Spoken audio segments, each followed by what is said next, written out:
Hi guys! Ayan, meron ako ditong chicken legs. Ayan, dalawa yan. Binili namin to kahapon. Ang laki niya oh.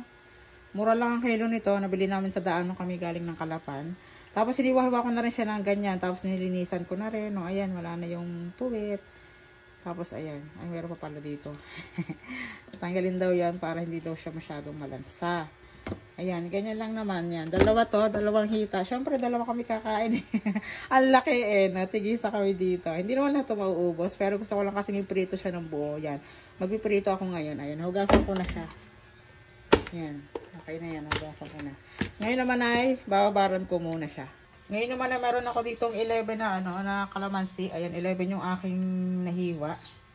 At ipipiga ko naman siya dito. Direkta na yan pa aking pagpiga. Ayan, ganyan.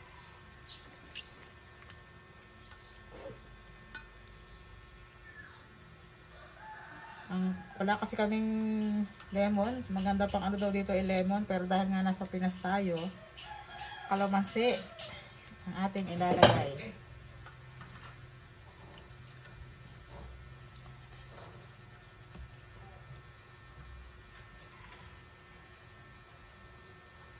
Yan, tapos na ang 11 na peraso.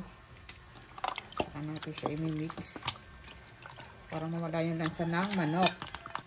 Ngayon naman, ilalagyan ko siya ng pampalasa, asin, paminta, at itong chili powder. Ayan, parang manghang. Masarap ang maanghang. Tapos, saka lamasin. Kakamayan ko na. Dalawa lang naman kami kakain. Masarap yan. Kinakamay.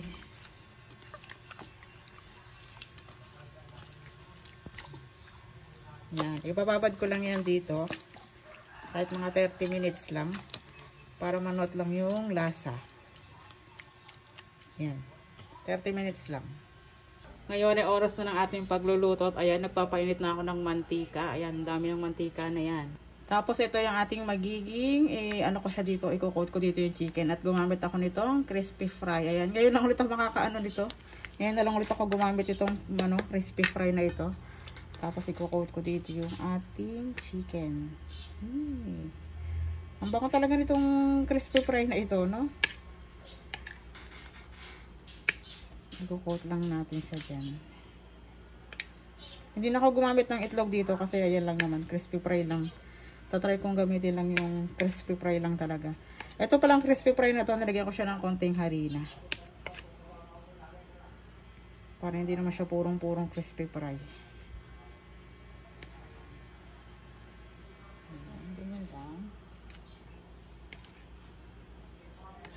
Hindi na ako gumamit ng itlog para hindi masyadong makapal yung magiging balat niya. Yan, ganyan lang. Tapos ipiprito na. Mainit na yung mantika kaya lalagyan na natin itong ating chicken. Yan. Kasi pa yung isa, ilalagay ko na rin yung isa. Ito naman yung isa. Na sobrang laki din. Yan. Lalagay natin at tumatong. Yan. Piprito ko lang yan ng mahina lang ang apoy para masunog, para maluto din yung loob. Ay, luluto na itong isa, kaya babalik ka rin ko na muna.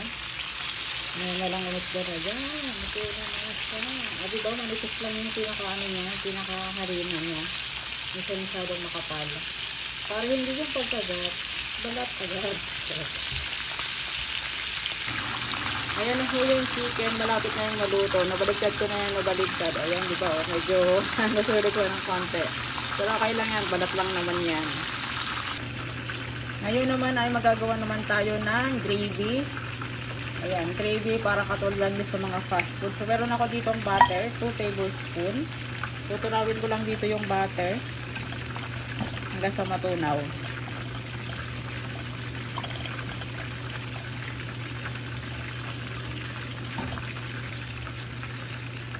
Ayan, patunaw na. At kung patunaw na, meron naman ako dito chicken cubes. Kung meron kayong beef cubes, mas maganda rin ang beef cubes. Pero wala kasi akong beef cubes, kaya chicken cubes na lang siya. Tapos, tutunawin ko lang yan dyan.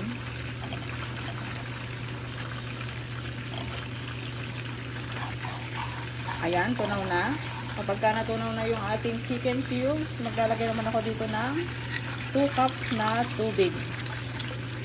Ayan. Tapos, medyo pakukulan ko lang yan dyan.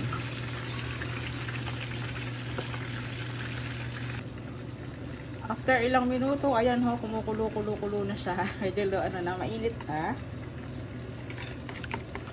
Ano naman ako dito, 1/4 cup na flour, tapos 1 cup na tubig. Ayan, minix ko lang yan dyan pagkatapos ay ilalagay ko na siya. Tapos, ay, umuga ang ating camera. Haluin lamang.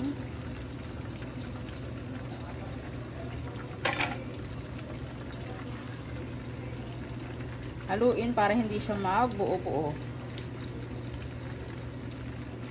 Tapos, lalagyan ko na rin siya ng 1 teaspoon na black pepper. Ayan, yung pinakadurog na ang aking inilagay. At ang 1 teaspoon na asin. Ayan, continue halo lang to hanggang sa mag-tick na yung ano niya, yung itsura niya. Pero hihinaan daw siya ng apoy para hindi siya masunog. Ayan, continue lang ng paghalo. Namumuo yung aking paminta kasi sobrang pino ng aking paminta. Ito na ang ating gravy. Ayan, pagka ganyang malapot na, ayan, pwede na yan, luto na. O, diba? Nakagawa tayo ng homemade gravy. Ito na po ang ating fried chicken with homemade gravy. Yan, sarap niyan. Oh, gawin nyo na rin yan. Sarap niyang sausawan na yan. Sausawan sa fried chicken. Yan, kain na na.